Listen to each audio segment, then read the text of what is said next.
बड़ी खबर इस बीच आपको बता दें, एसबीआई को 21 मार्च तक का समय मिला है। 21 मार्च शाम 5 बजे तक जानकारी देनी है। सुप्रीम कोर्ट ने साफ कर दिया है, एसबीआई सभी नंबर की जानकारी दे।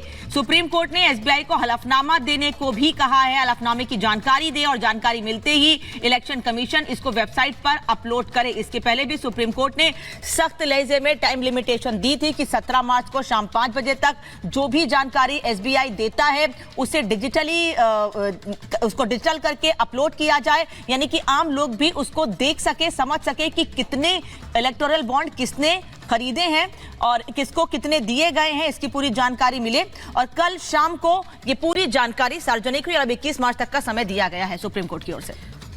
और इसी खबर पर हमारी सहयोगी गायत्री हमारे साथ जुड़ गई हैं। गायत्री, 21 मार्च तक का समय दिया गया है और उसके बाद कहा गया है कि पूरी जानकारी इलेक्शन कमीशन की वेबसाइट पर अपलोड होनी चाहिए, और क्या कुछ कोर्ट के भीतर कहा गया?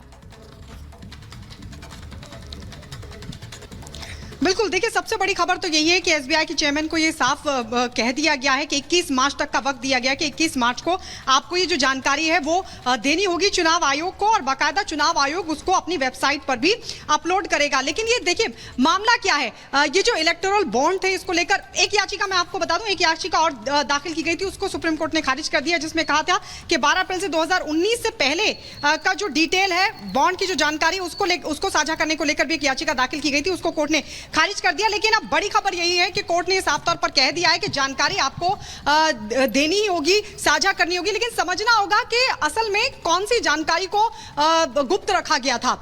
इलेक्टोरल बॉन्ड जिन कंपनियों ने खरीदे थे उनकी डिटेल बाकायदा दे दी गई थी, जो बाकायदा चुनाव आयोग की वेबसाइट पर भी अपलोड कर दी गई है। इसके अलावा किस पार्टी का बॉन्ड लिया गया था उसकी भी जानकारी दे दी गई है, लेकिन जो बॉन्ड नंबर था जिससे यह पता चलता है कि किस कंपनी ने किस पार्टी को चंदा दिया है उसकी जानकारी को गुप्त रखा गया था, जिसमें दलील यह दी गई थी कि कोई कॉन्फ्लिक्ट हो सकता है कि एक कंपनी कई पार्टियों को फंड दे रही है, कई पार्टियों के इलेक्टोरल बॉन्ड खरीद रही है, तो कहीं कॉन्फ्लिक्ट पैदा ना हो, या उनको जो सत्ताधारी पार्टी अगर कोई सरकार में होती है तो वो कहीं परेशान ना करे, या दूसरी पार्टी की अगर सरकार आती है तो वो परेशान ना करे। इन तमाम चीजों को ध्यान में रखते हुए उसको गुप्त रखा गया था। लेकिन कोर्ट ने साफ तौर पर यह कहा था, आज का वक्त दिया था सीबीआई को, ये एसबीआई को, ये साफ तौर पर कहा गया था कि आप जवाब दीजिए कि अभी तक आपने आखिरकार, क्योंकि 16 तारीख मुकर्रर की गई थी, 16 तारीख तक ये जानकारी मुहैया करानी थी, लेकिन एसबीआई की तरफ से वक्त मांगा गया था, लेकिन कोर्ट ने कहा कि आपको किसी भी तरीके से जानकारी देनी होगी। आज उस पर एसबीआई से जवाब मांगा गया, फटकार बाकायदा सुप्रीम कोर्ट की तरफ से लगाई गई और यह साफ तौर पर कहा गया कि आपको जानकारी मुहैया करानी होगी, वो अल्फा न्यूमेरिक नंबर्स आपको देने होंगे, जिससे ये पता चलेगा कि किस पार्टी ने किस कंपनी ने किस पार्टी का जो इलेक्टोरल बॉन्ड है वो खरीदा है। अब कुल मिलाकर अगर देखें तो कोर्ट की तरफ से साफ कर दिया गया और एसबीआई ने भी कहा है कि जल्द से जल्द किया था कोर्ट ने कि तुमने अल्फा न्यूमेरिक नंबर जो है बॉन्ड का वो क्यों नहीं डिस्क्लोज किया, लेकिन उससे पहले ही जो इंडस्ट्री एसोसिएशंस हैं। तो प्रशांत भूषण को आप सुन रहे थे जो बता रहे हैं कि कोर्ट के भीतर क्या कुछ हुआ है और अल्फा न्यूमेरिक नंबर को लेकर जानकारी देनी होगी। सुप्रीम कोर्ट ने यह साफ कर दिया है, साथ ही इलेक्शन कमीशन भी इसे अपलोड करेगी जानकारी। भारत विकसित होगा तो तेलंगाना भी विकसित होगा। यहां तेलंगाना में बीजेपी के लिए लगातार जन समर्थन बढ़ता ही जा रहा है। तेलंगाना का ये दृश्य, जगतियाल का ये जन सैलाब, इसका प्रमाण है।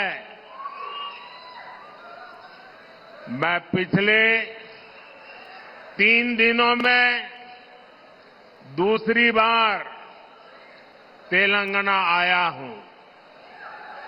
उसके पहले मैं तेलंगाना के लिए हजारों करोड़ रुपयों की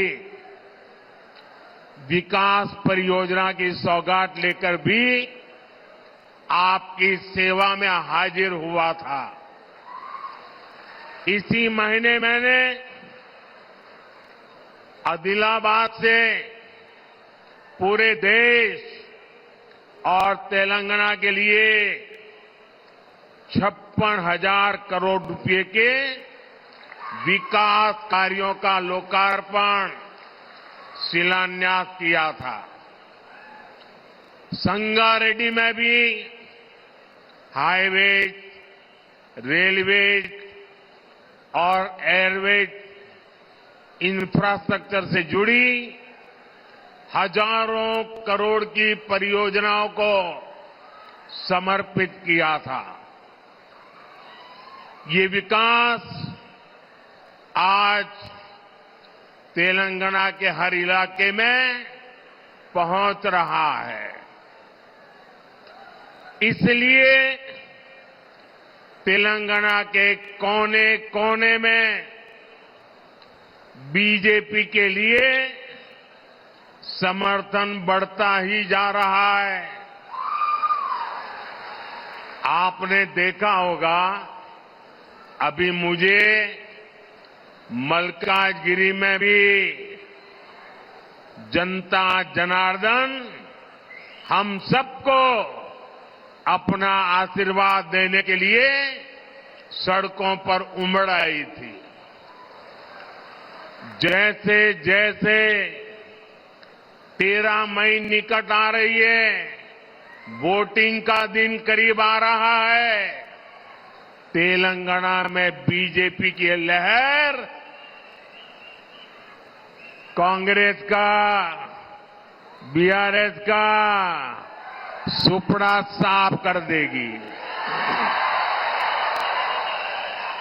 और इसलिए आज पूरा देश कह रहा है, आज पूरा देश कह रहा है 4 जून को 400 पार। 4 जून को चुनाव के नतीजे आने वाले हैं और इसलिए लोग कह रहे हैं 4 जून को 4 जून को और तेलंगाना भी कह रहा है अब की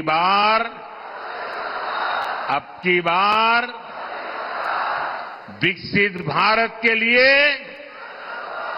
विकसित तेलंगाना के लिए, तीसरी सबसे बड़ी इकोनॉमी के लिए, गरीब की उन्नति के लिए, किसान कल्याण के लिए, युवाओं को नए अवसर के लिए, महिला सशक्तिकरण के लिए, मजबूत भारत के लिए, आत्मनिर्भर भारत के लिए, समृद्ध भारत के लिए नाल्गो वन्नलो दाटाली बीजेपी की वोटू वैयाली। साथियों, तेलंगाना की ये धरती